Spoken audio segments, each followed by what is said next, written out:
สบายดีทุกคนแล้วก็สบายดีผู้ที่ว่ามักฮักในการหาเงินทางออนไลน์เนาะผ่านโทรศัพท์หรือผ่านมือถือเนาะสำหรับตัวเองจะมาเฮ็ดในคลิปนี้จะเป็นคลิปการประกอบข้อมูลเกี่ยวกับแอปหรือว่าเว็บของ LBMA เนาะเขาจะประกอบข้อมูลจะเป็น1แมนซื้อลิ้น2แมนข้อมูลยืนยันตัวตนเนาะก็คือจะเป็นบัตรประจำตัวหรือว่าสำเนาครัวใบขับขี่พาสปอร์ตหรือ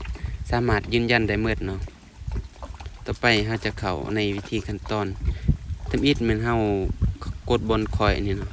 แล้วก็ไปใส่ชื่อลิ้นหรือว่าเราจะเลือกเป็นโปรไฟล์เฮาก็ได้เลือกโปรไฟล์เนาะ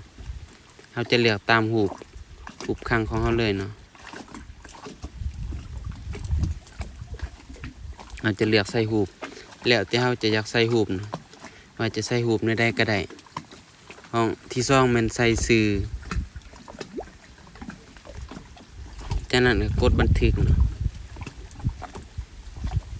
นี่เราสามารถใส่ชื่อแล้วจากนั้นก็เข้าในบอนยืนยันตัวตนเนาะกดบอนยืนยันตัวตนนี้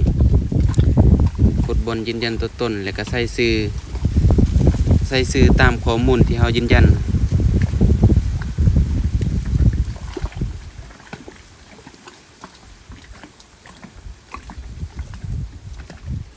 แล้วก็เลขข้อมูลเลขบัตรหรือว่าเลขอันใดก็อย่างบอกง่ายก็คือเลขข้อมูลนั่นเลขที่ข้อมูลนั่นแหละสำหรับถ้าว่าบัตรประจำตัวก็คือมันจะเขียนว่าเลขบัตรประจำตัวเนาะ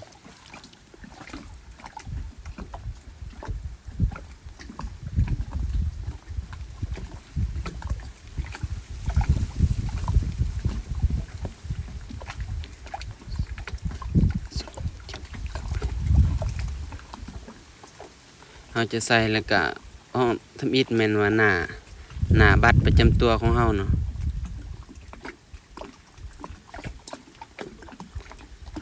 แล้วก็ที่2แม่นหลังบัตรถ้าว่าเราจะใส่ปึ้มสมนุครัวมันก็แบบเดียวคือกันเนาะที่1แม่นให้เราเอาตัวหน้าตัวมันมีรูปของเราเนาะบอนเราจะตัดต่อมันมีรูปแล้วก็ที่2แม่นหลังบัตรก็คือบอนอยู่หน้าปกปึ้มของเราหั่นจากนั้นก็กดยืนยันเนาะ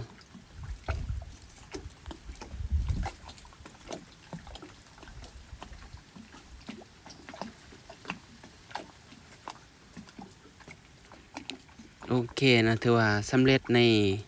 ขั้นตอนการตั้งชื่อลิ้นหรือว่ายืนยันข้อมูลเนาะต่อไปมีแต่เราจะเข้าในการมีแต่สำหรับคลิปนี้ก็สิมีประมาณนี้เนาะเฮ็ดแต่ละขั้นตอนไปเนาะเพื่อว่าบ่ให้ทุกคนแบบงงนะหรือว่าให้เข้าใจไปนำกันเนาะผู้ใดที่ว่ามักเฮ็ดในอาชีพนี้เนาะสำหรับผู้ใดที่ว่าสมัครทำอิฐเขาจะได้50,000 กีบเนาะ50,000 กีบสำหรับคลิปนี้